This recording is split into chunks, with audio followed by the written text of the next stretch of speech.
I am Sivakumar, Assistant Professor of Mathematics.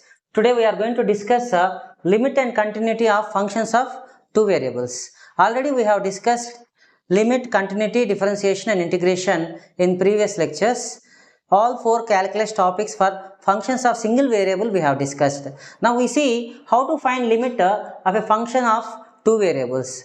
Already you know a function of two variables means z equal to f of x comma y. Here we are seeing two variables as inputs and one variable for output. So x axis, y axis we can consider like this and z axis like this. Instead of writing an abstract function z equal to f of x comma y, we take some example. Z equal to x square plus y square. Z equal to x square plus y square is a paraboloid, which means that if we intersect that surface horizontally, I mean a plane parallel to xy plane, then we are going to obtain ellipses. If we are intersecting that with vertical planes, a plane parallel to xyz plane or yz plane, then we are going to obtain parabolas. That's why it is called a paraboloid. So the graph of the paraboloid in the 3 dimensions will be like this. So now we have to find out limit of some function x square plus y square at some point. So how to find out limit of a function at a point? So if we just see the previous lectures, how to find the limit, when the limit exists, when a function is said to be continuous, what are the types of discontinuities, what is the discontinuity of first kind, removable discontinuity, what is the discontinuity of second kind, jump discontinuity. You can understand this topic, limit and continuity for functions of two variables very well. So now we start discussing limit of function of two variables. Limit x comma y tends to a comma b, a point. So let us consider a point here a comma b. X comma y can be any neighboring point to this point. In the functions of single variable, while defining the limit, we have a curve like this, y equal to f of x, and limit extends to a f of x. This one exists if left hand side limit exists, right hand side limit exists, which means that a is this point, a before whatever the function value you have, a after if you have the same function value, then we say limit extends to a f of x exists. X can approach a either from left or from right, because domain of the functions of single variable is nothing but x-axis, whereas domain of functions of two variables is xy plane. A point can be a neighboring point in any direction, so x comma y can approach a comma b along so many directions. So that is what we have to discuss. X comma y tends to a comma b in what directions, and how to find out the limit of the function of two variables. If we are finding limit not at origin, if a comma b is different from origin, then if you find out the limit along two paths, that is sufficient. Along remaining paths also we are going to obtain the same limit value. We can give a general conclusion if we are finding limit not at origin. I am trying to draw the domain only here, y-axis and x-axis, and a comma b is a point here. So x comma y, a point, let us suppose that here you have x comma y. So just extend the y-axis up to here and x-axis. See, if you observe, this total length is going to be x and this total length is going to be y, because this is the point x comma y, right? So now this is the point, this length is nothing but b, y coordinate, and this is nothing but a. So this point approaches a comma b. That is what we have written. And we have to understand one point. X comma y tends to a comma b means x comma y is almost reaching a comma b. It is not equal to a comma b. It is tending to the point a comma b. So here a comma b is here. Origin is here. We are not finding the limit at origin. We are finding limit at this point.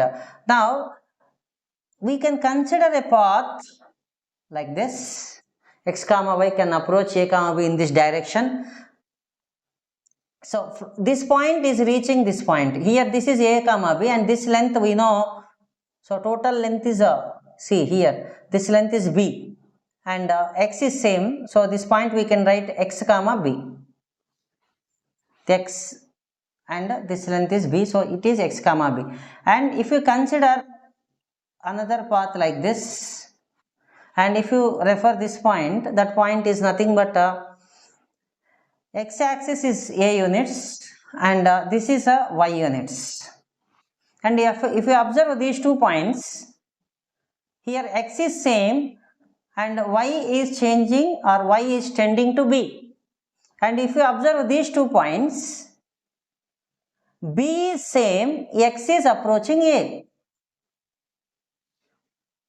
So we can consider this is one path.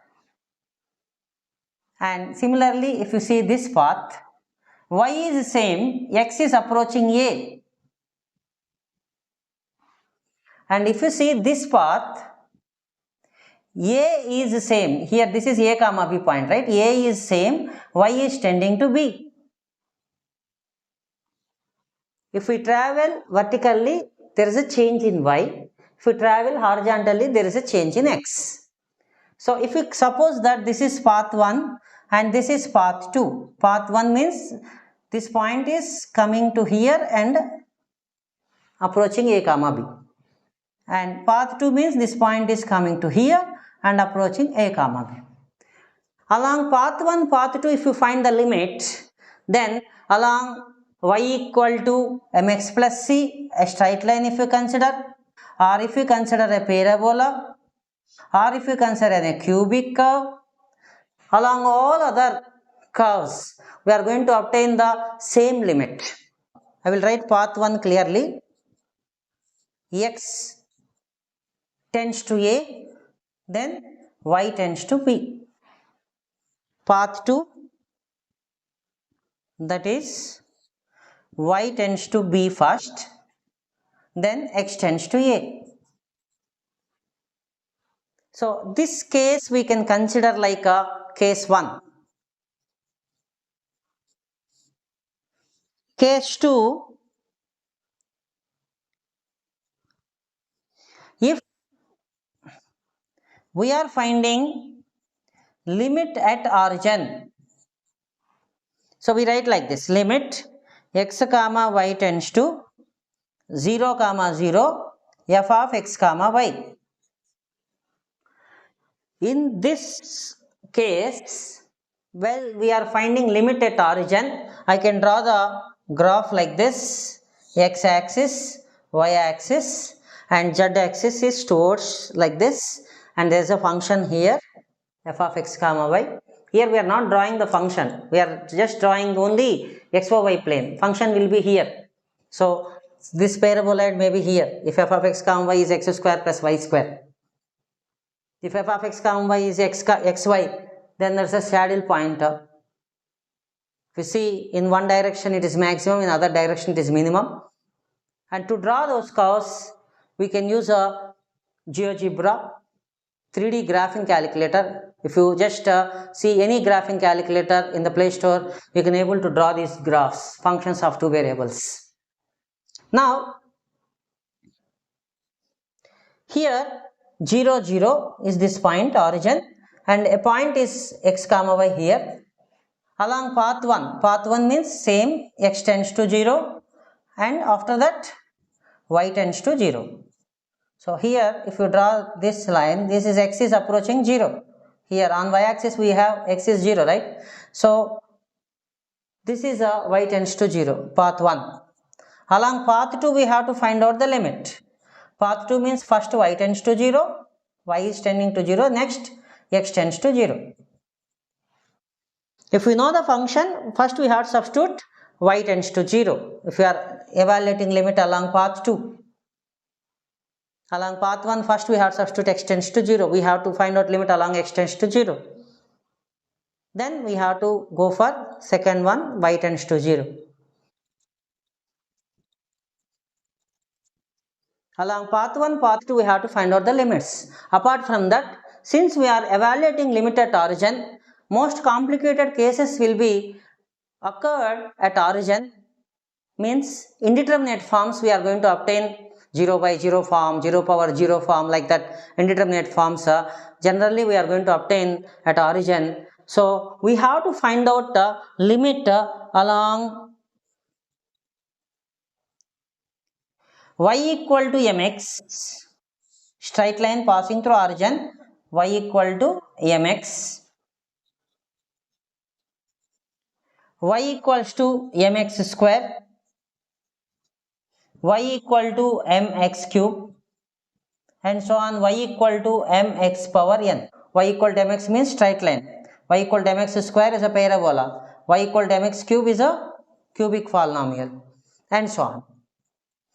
Similarly, x equal to my, x equal to my square, x equal to my cube, x equal to my power n, and so on. Along all these paths, if we obtain the same limit value, then we say that limit exists for this function at this point a comma b. In the next lecture, we are going to see continuity of functions of two variables at a point a comma b. That is similar to the continuity what we have discussed for functions of single variable. Two types of discontinuities exist here also. If limit exists and equal to the function value, then it is said to be continuous. If limit exists and does not equal to function value, then that is a discontinuity of first kind or removable discontinuity. If limit does not exist, while evaluating the limit along any path, along any curve, if we are obtaining a different limit value, we can stop the procedure and we say simply function is discontinuous. Limit does not exist case means it is a kind of jump discontinuity, discontinuity of second kind. So whatever the definitions we have discussed for functions of single variable will be carry forward for the functions of two variables. Only thing we have to remember here, in functions of single variable, the domain is only one axis. X can approach either from left or from right. Only left hand side limit, right hand side limit we are trying to find. But in the functions of two variables, x comma y can approach a comma b from so many directions, so that along all directions we have to find out the limit. If we are finding limit not at origin, along path 1, path 2, if you find the limit, that is sufficient. If we are finding limit at origin, apart from path 1 and path 2, we have to find the limit along y equal to mx, y equal to mx square, y equal to mx cube, all the curves passing through, all polynomial curves passing through origin, along all the curves we have to evaluate the limit, and if we are getting the same limit along all the curves, then we say limit exists. Thank you so much.